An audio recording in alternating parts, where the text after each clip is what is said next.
Welcome to the Building Pathways to Healthy Minds podcast, where we share real-world strategies to nurture children as they grow. Today, we are chatting with Dr. Ann Friedman about mindfulness.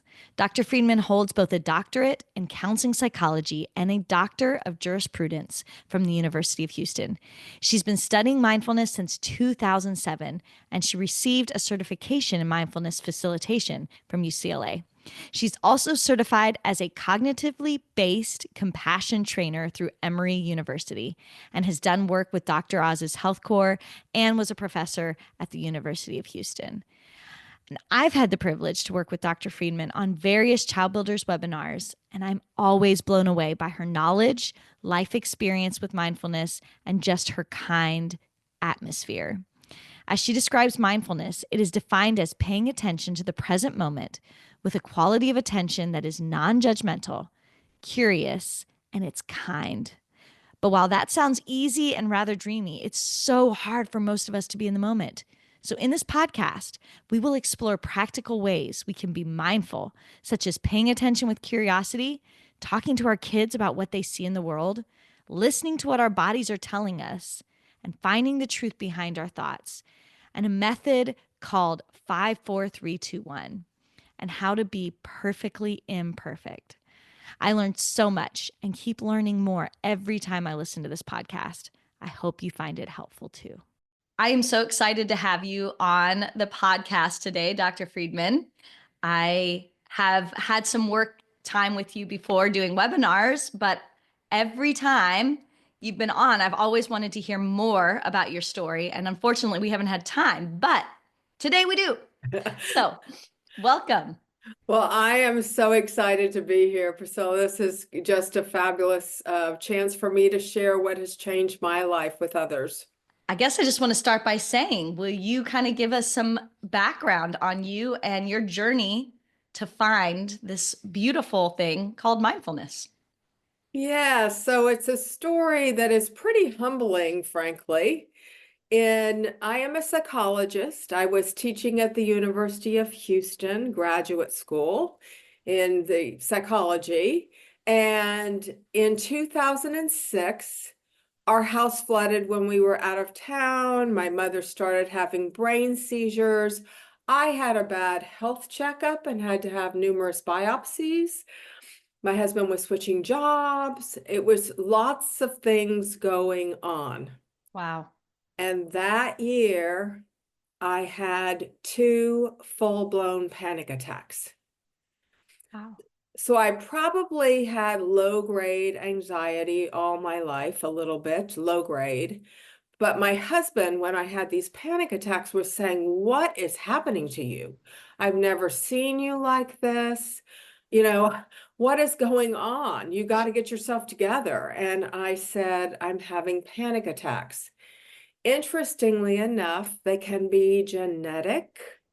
My Wow. mother had had them, and I think others in the family as well. She had gone to the hospital twice thinking she was having a heart attack, and it was panic attack. And you kind of were already in the field. So Yes. you knew, I'm sure, one, you were kind of like, I can't believe me of all people that I'm struggling with this, but also identifying it was probably really helpful for you. Oh, I knew exactly what I was having. And Wow. I knew that I had a genetic predisposition toward it. But again, I never thought I would experience this. It Mhm. brought me to my knees. Mm. Honestly, I felt like a fraud. Wow. I thought, here I am, a mental health professional having a mental illness. I was really at a loss, and I didn't have the tools. I had worked with many patients in the hospital with anxiety. I did not have the tools to handle a panic attack. And serendipitously, about the same time, I had signed up for this man's email, and I never do that because we're all loaded in our inbox. Right, But right. I felt like I have something to learn from this man. And I signed up. And around a month after I had my second panic attack, I got an email about a meditation retreat. Mm. And I wasn't a meditator. But I said to my husband, I don't know why. I think I need to go. And he said, if it will help you, I will pack your I bags. will support this. And Wow. so I went, and it was mindfulness, Mm. which I hadn't heard of. So mindfulness is defined as paying attention to the present moment with a quality of attention that is non-judgmental or open, curious, and kind attention. Mm. And this is really a simple concept. Pay attention with curiosity and openness is a simple concept, right? Mhm. Seems it. It's actually a natural ability. We can do it. You have done it. I have done it naturally all through our lives. Right. But what we know is that it's not so easy, particularly as we age. Kids tend to be more curious because they don't Yes. know. Yeah. And so they're just, little sponges wanting to know about everything. And Exactly. yeah, And I so, think we have grown as adults to just almost take it all for granted in a lot of ways. oh, totally, Yeah. totally. And we don't look at our environment. We've seen trees before, we've seen Yep. buildings before. We don't look at anything. And it's not the same tree today as it was yesterday Hmm. or a year ago. It's dramatically different, but we just don't see what's around us. Mm. So, what we know through science, or actually what we don't know, Hmm. there's somewhere between 12,000 and 80,000 thoughts a day. So I hear Really? most often people now saying 20,000 thoughts a day, but the neuroimaging labs can't agree on how to measure thoughts in the brain. So let's assume it's 12,000. Let's assume it's the lowest number that they think. Hmm. That's a lot of thoughts. That is a lot of thoughts for a day. Wow. And and if you are, do you choose them or not? Right. You can. Y- Right. But how many of those are us not taking into account what we're even thinking about? It's just Yes. happening in the background. Right. The majority of our thoughts we don't choose. They just pop into our Hmm. brains. Right. And they're repetitive. What am I going to eat? What am I going to wear? How's the weather? Is the traffic going to be bad? How's work going to be today? Whatever. I mean, repetitive thoughts. They're also not often our own thoughts. Mm. I should use this deodorant because it keeps you drier. You Right. know, I should drive this car because this is the kind of car that, people like me drive or whatever Or the I should be this kind of parent, or why am I not doing this better? Yeah. Oh, exactly. I should be this kind of parent. We are so into comparing mind in our Hmm. society and are given these commercial messages everywhere of what we're supposed to be instead of accepting who we are. Mm. That's so good. And I bought into a lot of it. I'm sure I'm still am in some ways. And I'm trying to back up, notice my thoughts, right? And the here and now, it's not just your thoughts, it's how am I feeling in this moment? How's my body reacting? That's What's so in my good. environment? Well, and I like how you said the not judging ourselves. I think that's where, even if I can sometimes be mindful of what I'm feeling or thinking, I'm still very judgmental about it. Like, why are you feeling anxious about this? You should be able to do this. You've done other podcasts or you've done other trainings or why are you so anxious? Why are you anxious this morning? Instead of just not judging, which is so hard for most Yes. of us. And there's a reason it's hard.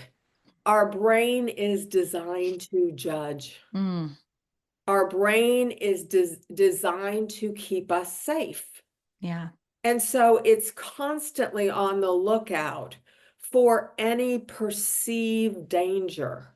Mm, And there's a lot about the world that we can't understand. Why why things happen the way they do, why someone behaves the way they do. And yeah. our mind is constantly constructing and predicting stories to make sense of the world. Only a Right. huge portion of the time, the stories aren't even true. That is so correct. I was just telling a friend that and I have to tell my daughter that a lot of times is sometimes our brains try to trick us. Our feelings can trick us, you know, and I like that what you said is we're trying to find meaning.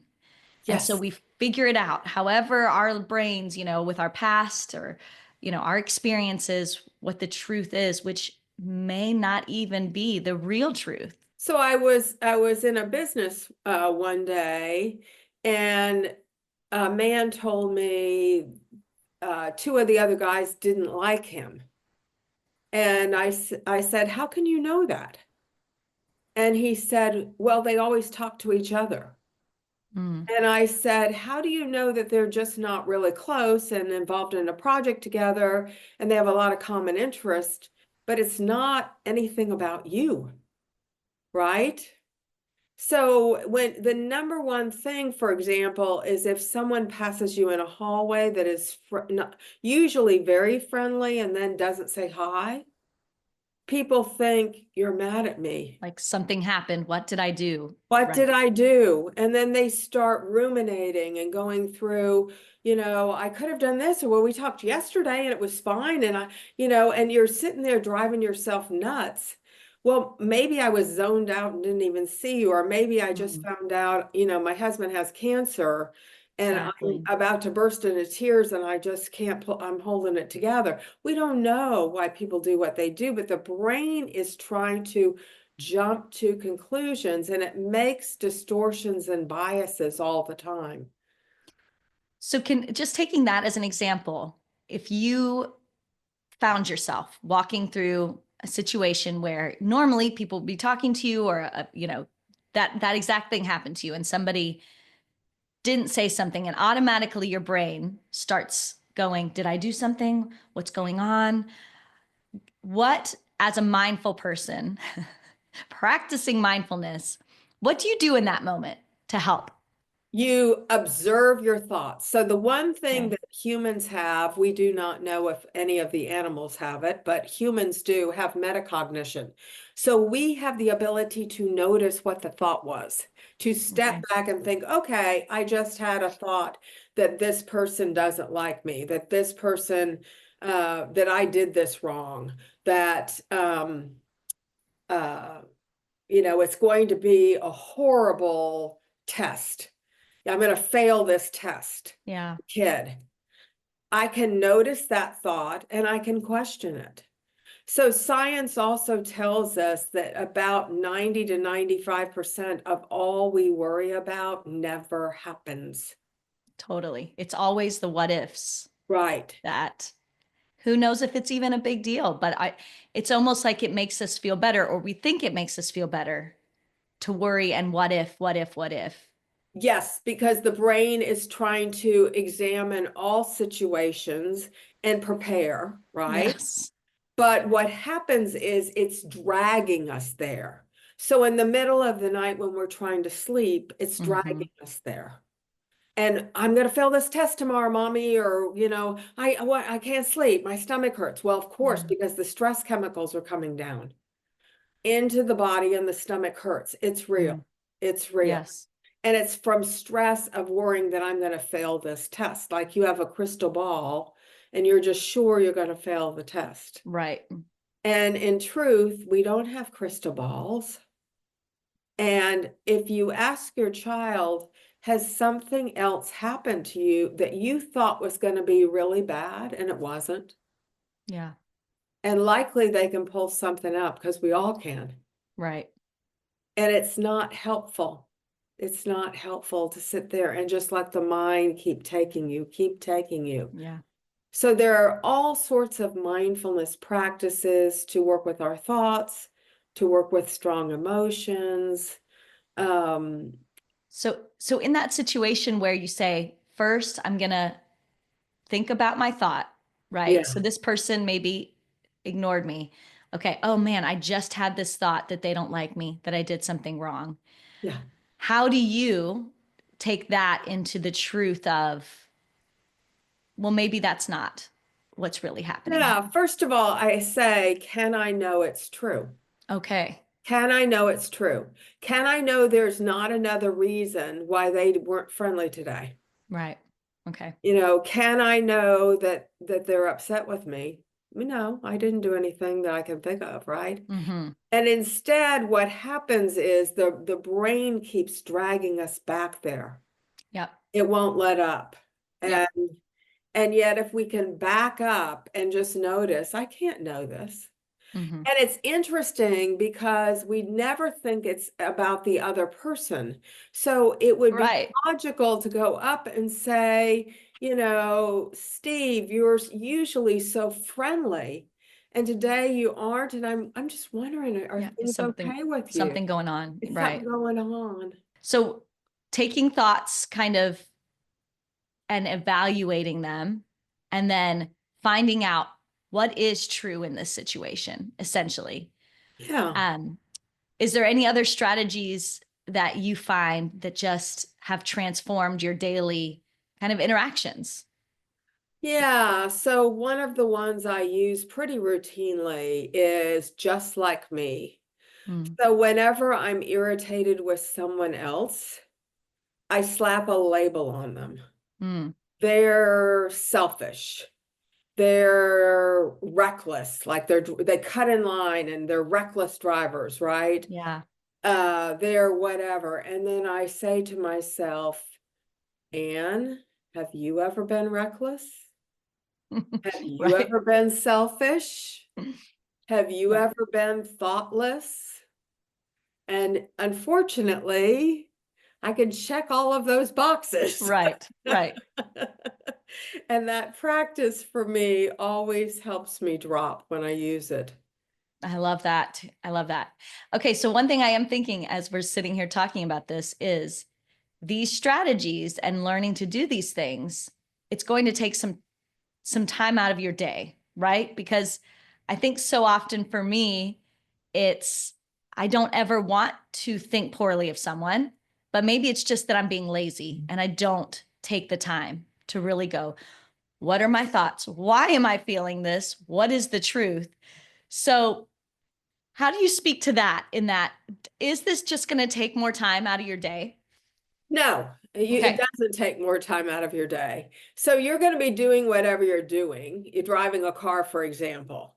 And I can sit there and go, that man is so reckless. He just about cut me off the road. Why did he do that? Doesn't he understand, safety rules? And I can, okay. The pain was he cut me off the road, and all of a sudden my Fear. sympathetic flight, fight, freeze kicked in, right? Right. Yeah, of oh my gosh. And yet the suffering is all of my thoughts about that. So if Mm, I sit there yelling at him in my mind, does he know that? right. No. No, he's moving on, as if nothing happened, right? Right. And I'm sitting there now with stress chemicals pumping in my body, Yes. with my jaw tightening and my Hmm. heart pounding and my shoulders up to my neck and, clenching my teeth. And it's not helpful. It's not Right. helpful in that moment. So what we're doing, everything we do, we're doing mindfully or mindlessly. Mm, I We are see. creatures of habit. So I will tell you that when I started practicing, I had notes everywhere. Those little yellow sticky notes. I had notes everywhere. Where are you? What are you believing? Breathe, just to remind me, come back to this moment. Mm, you know. yeah, that's Um, really good. because I needed it. I Hmm. had them on my mirror, my steering wheel, my computer, where I get dressed in the morning. I had them everywhere. Mm. And I needed those reminders. And I feel like what you're saying is it doesn't take more time. And especially once you're used to thinking this way, you're using the same amount of energy and thoughts and all that, but you're having healthier thought processes versus Exactly. just not even knowing what you're thinking half the time and like getting somewhere and going, why am I this stressed out? you know, Yeah. you've actually taken the time through that. Oh, that person cut me off, or oh, I'm running late. What can I, is part of that in those moments saying, what can I control? What can I control? Things like Yes. that. Okay. Yes. So we're accepting what we cannot change. Mm, And the mind doesn't want to do that. The absolutely. mind wants to find, we are a problem-solving species. Totally. So we're saying, if I can just think about this enough, Yes, I'm I a will fix thinker. it. Yes. I will fix it. And yet you can't fix that someone doesn't like you. You Mm, can't fix that your company's doing layoffs. You can't fix that, whatever the situation, there's so many situations we can't do anything about. yeah, And the mind keeps wanting to chew on it because it keeps thinking, if I can think about it enough, I'll find a solution. absolutely. And then you never do. And it's a rabbit hole. It's a rabbit hole. And wonder, why can I not sleep tonight? Yes, because your stress chemicals are pumping in your body. Yep. Wow. So So, what are some other strategies that you found to go, in your daily life that you just go, wow, this was life-changing for me? yeah. So, I practice every day. I do try to sit every day, but I think the thing I probably go to the most throughout the day is my breath. Mm, So, an example of that is the other day I was running late to an appointment for a business downtown, and I hit a whole line of traffic that I usually don't see. And of course, my first thought was, you're going to be late. you're going to be late. Now you're stressed out. Yes. And my whole body tensed, right? Yep. And I paused in that moment and I said, Anne, can you know that you're going to be late? Can you be 100% sure that's true? No, Mm, I don't know how the traffic's going to move, right? I don't. right. And so I questioned the thought, and then I started doing long, slow, deep breaths. So Mm, there are multiple ways to engage your parasympathetic nervous system, which is on your back. It's the vagus nerve. okay. And when you take long, slow, deep belly breaths, with the exhale about twice as long as the inhale, you activate the nerve and you will relax your body. It facilitates digestion. It reduces blood pressure. Makes sense, right? Letting Um, your whole body just catch up to itself. yes. And so the breath is our sympathetic system is the one that keeps us alive, the fight, Mm, flight, or freeze. But again, often reacting when it doesn't need to. right. And our parasympathetic is on our back, and we can activate that one. We can activate it ourselves. The first one goes off as an alarm, Okay. and we can calm it after it goes off, but it goes off. Okay. Just like you sitting in traffic, Yes, automatically it's going to happen. There's nothing we can do to stop that initial panic. exactly. Okay. Except to back up from it and notice. And And regroup and think through your thoughts and yes, breathe. and breathe. And it immediately relaxed the body, and I got there on time. Oh, that's amazing. Yes, because what tends to happen for me is the fight or flight comes in, the panic. And what I end up doing often is, okay, well, I can fix this. I'm just going to drive faster. I'm going to get in a different lane. I'm going to cut off 5 people, to get to this exit on time. And what that does is it's just like anxiety on top of anxiety on top of anxiety, or frustration with other people. Like you said, all of that kind of leads, it's like this tower that, and then what I end up finding is I get to where I'm supposed to be going, and I'm just like, emotions are way out of control, you know? Yes. So what we know about the mind is if we don't choose all of our thoughts, we are not our thoughts. They are Mhm. experiences that we're having. Mm, And it's just like a sneeze or an itch or hearing something. It's an experience that you're having. It's a makes different way of sense. looking at things. Mm-hmm. And so if they aren't yours, you didn't say, oh, now I really want to be angry. Make Right. me have an angry thought. I really want, nobody Right. in their right mind would say that, right? Right. Yeah. So what we're doing is noticing, okay, I've had this thought, this body reaction, and I can control here the way Mm-hmm. I react. Mm, I that's really can good. make it better for me. I can calm down because the fact this guy just cut in front of me, I can't do anything about that. Wow. And we didn't have a wreck, so let me just let go of all these nasty thoughts Mm-hmm. and breathe. And then think sometimes for me, Anne, have you ever cut in too Mm-hmm. close when you were, in a rush or something? Yes, I have. Right. Unfortunately, I have to admit to that, right? Right. So, It's almost like the anxiety wants our brains want us to be in control. Hence, we get anxiety, which leads us through a cycle of we can't control it, but we keep thinking we can. So we keep thinking of these thoughts.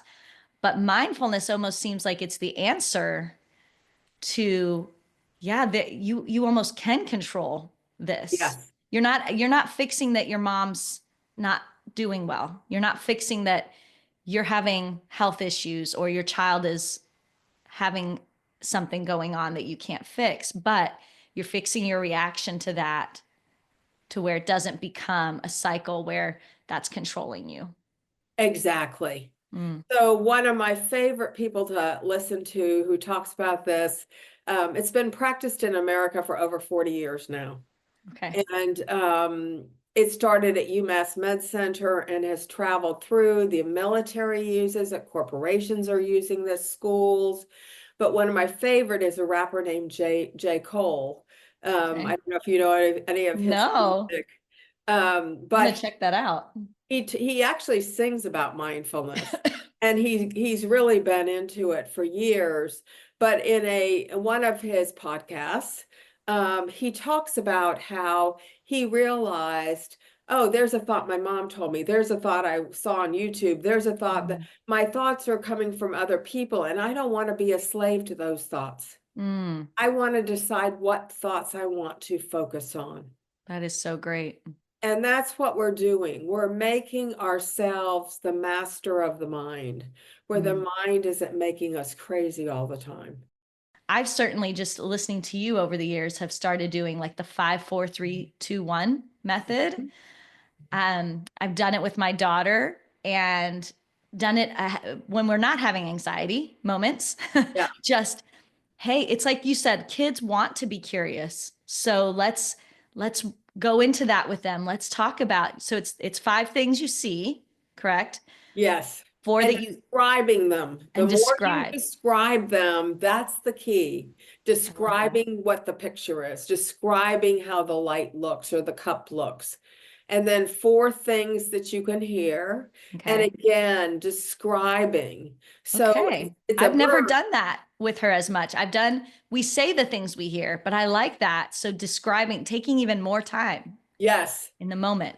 And you can do it, as you're driving a car. Mm-hmm. You can, Right. you can say, okay, let's describe things we're seeing on the road. Mm, Let's listen to sounds. How do the sounds sound? Not all birds sound alike. So right. this one goes tweet, tweet, tweet, tweet, tweet. And Yeah. the next bird goes coo, coo, and you get them to imitate the sounds, Mm, really tune in. And then 3 things you can touch. It helps just also develop vocabulary words. mm, It feels cold, it feels hot, or warm, or cool, or rough, or smooth, or soft, or hard, or just different. Helps them think about things. What we're doing is yes. using our senses when Exactly. It's essentially and as a teacher, The first time I heard it, I went, this is perfect. I used to teach five senses in kindergarten. This would have been a perfect skill to teach senses and vocabulary and mindfulness. Exactly, exactly. Because when we're in our senses, we're in present moment. Mm. It's how we learn about the Yes, world. it's how we Yeah. learn about the world. And it's how we see the changes in the world that are Mm. happening constantly, day after day after day. And That's, so, to say, oh, there's a tree. No, that tree looks different today. What do you notice yeah. different? It sounds strange. Or when you're walking down, even around your house, if you really start looking, you can see things you haven't noticed before. And appreciate it maybe in a different way than, Yes, yeah. yes, And so yes. then it's two things you taste, you Smell, smell, and then the taste in your mouth. one taste. And I've Yeah. also heard people say one thing also you love about yourself. I don't know if you've ever heard someone say that. Well, we're also doing that. Mindfulness also encompasses cultivations. Mm, And so there are cultivations for compassion, loving kindness, mm. generosity, gratitude, appreciative joy, and other things. Wow. And we want to cultivate those. Most of us have a horrible inner critic, Yes. and even little kids do. You see Right. it very young, the comparing mind. And our society is giving us these messages all the time of comparing, comparing. You should look like this. You should drive this car. You should dress like this. You should, whatever it is, Should right? have this job or be Right. this kind of parent or yeah. Yes, Even exactly. even warring messages within, one person. It can be, well, I'm not doing enough at home. I'm not doing enough at work. I'm not, those Yes, kind of, yeah. yes. And what we're learning to do with mindfulness is a lot of acceptance of ourselves as perfectly imperfect Mm, and that's great. focusing on who we are, not how someone wants us to be. Often we are so caught up in what we are supposed to do or what we've Mm, been told that we don't stop back and prioritize yes. and really think what matters most. Hmm. It's almost like taking a mindfulness activity each day to say, what are the things that matter today? Yes, And yes. how can I do that to the best of my ability? How do we raise children who are mindful?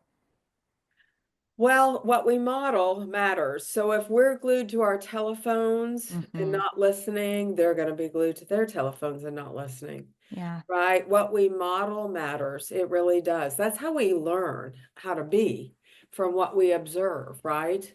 right. So that really, the more mindful you become, the better.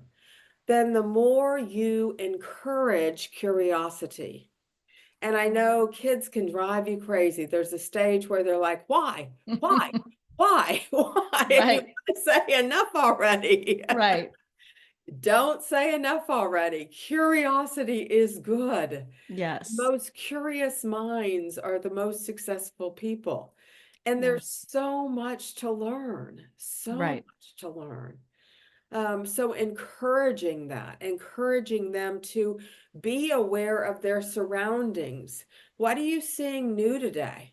Mm, Simple practices. What are you seeing new on the way to school today that you didn't notice any other day? so, And know that there are situations we can't change that are going to make us feel hurt or sad or fearful. But we need to have practices that can calm those emotions. And there are practices in mindfulness. well, I love it. I love it. Thank you for being here. We are going to hopefully have you on again because there's so many more things to Oh, talk about. there's so much. There's so much with this. I like to ask people before we get off, usually, if you had one thing from what we talked about today, like the main point that you'd want people to walk away with, what would that be? Yeah, it would be that there's pain in life. We're going to have disagreements with people. We're going to have divorces and car wrecks and storms and illnesses. We can't control that, right? Mm, yeah. But we can control the way we respond to life. And that's really what we're learning to do with mindfulness. That's what it's really all about, how we respond to life, where we don't create more suffering. Thank you. Thank you. I so enjoyed being on the show. Good, Appreciate it. good, Hope good. it Well, helps people. it will, and we will talk again soon. Thank you. I don't know how you all felt about this episode, but I think I need to listen to it over and over again. Such good strategies to live our lives mindfully and wholeheartedly and honestly. And that is not something I'm always great at. I need to be reminded to pay attention with curiosity, pay attention to my thoughts, and weigh out which ones are truth and weed out the false ones. I need to listen to how my body is feeling in those moments and rewrite the story of truth on my heart and mind. We can't always control every situation around us, but we can control our reactions to those situations and create healthier ways of coping with hard things. Dr. Friedman reminded us that we are all the same in many ways. We can change the way we're thinking and feeling by breathing and being present in the moment. And I think my favorite part, stop comparing and accepting ourselves as perfectly imperfect. We have more resources about mindfulness on our website, childbuilders.org. And we even have past webinars from Dr. Friedman. As always, we would love to hear from you. Please send us your questions, comments on whatever platform you're listening to this on. And as always, I'm honored that you spent your time with me today. I hope this week you take deep breaths, enjoy your favorite things, and live fully. Life is beautiful. Until next time, stand strong, stay safe.